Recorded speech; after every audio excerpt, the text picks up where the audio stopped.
بسم اللہ الرحمن الرحیم۔ السلام علیکم۔ جب اللہ رب العزت نے آدم علیہ السلام کو خلق کیا تو پھر فرمایا کہ انہیں سجدہ کریں، تو ابلیس نے انکار کیا۔ سب کو پتہ ہے، ظاہر سی بات ہے، لیکن اس نے ایک بات کہی تھی۔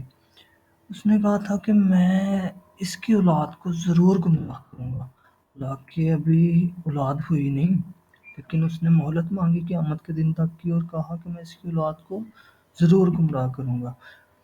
اور اس نے کیسے کیا؟ پہلے تو دیکھیں، اس نے حضرت آدم علیہ السلام کو جنت سے کیسے نکلوایا۔ حالانکہ ہم اولاد آدم ہیں، ہماری خلقت اس دنیا کے لیے نہیں تھی ہوئی، جنت کے لیے ہوئی تھی، لیکن اس نے پہلے جنت سے نکلوایا ہے۔ اب ہم سمجھتے ہیں کہ پتہ نہیں اس نے آدم علیہ السلام ان کے پاس سے آ کے کہا کہ یہ پھل کھائیں جی، ایسا ہوگا نہیں۔ اللہ رب العزت فرماتے ہیں سورہ طٰہٰ 120ویں آیت، رحمت للعالمین کے الفاظ زبان مبارک سے، کہ شیطان نے ان کے دل میں وسوسہ ڈالا کہ یہ پھل کھانے سے آپ امر ہو جائیں گے، یعنی کہ ہمیشہ کی زندگی اور ہمیشہ کی سلطنت آپ کو ملے گی۔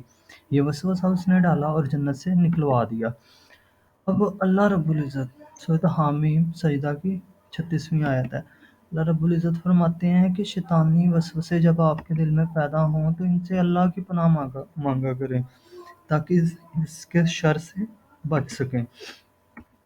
اب اس نے وعدہ کیا تھا کہ میں اولاد آدم کو ضرور گمراہ کروں گا۔ اس نے کیا کیا؟ اس پہ ایک چھوٹا سا واقعہ سنیں۔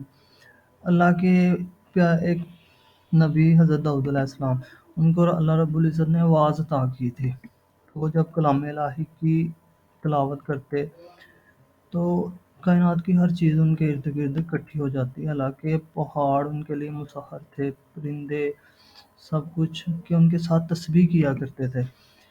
تو جب ابلیس نے دیکھا تو اس نے وعدہ کیا تھا میں نے گمراہ کرنا اولاد آدم کو، تو اس نے میوزک ایجاد کیا۔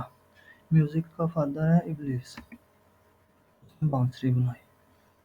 تو اس نے جب اسٹارٹ کی تو آہستہ آہستہ مسلمان جو ہیں، لوگ جو ہیں، انسان جو ہیں، وہ میوزک کی طرف جانے لگ گئے، کلام الہی سے دور ہو گئے۔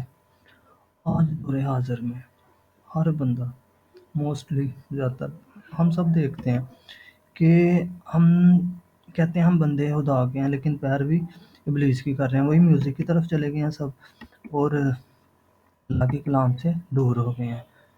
شیطان نے اپنا وعدہ پورا کیا، اب ہمیں سوچنا ہے کہ ہم بندے کس کی ہیں اور پیروی کس کی کر رہے ہیں۔ اللہ رب العزت فرماتے ہیں سورۃ زخرف 25واں پارہ 36ویں آیت ہے، اللہ رب العزت فرماتے ہیں کہ جو اللہ کے ذکر سے اس کو دور کرتا ہے، اس پہ ایک شیطان مقرر کر دیا جاتا ہے جو دنیا اور آخرت میں اس کا ساتھی ہوتا ہے۔ اللہ رب العزت فرما رہے ہیں کہ جو شخص اس دنیا میں اللہ کے ذکر سے منہ پھیرتا ہے، آخرت میں وہ اندھا کر کے اٹھایا جائے گا، تو اللہ بھی اس سے اسی طرح منہ پھیر لے گا جس طرح وہ دنیا میں اللہ کے ذکر سے منہ پھیرتا ہے۔ تو اللہ رب العزت ہمیں اپنی فرمانی سے محفوظ رکھے۔ ہاں جی جی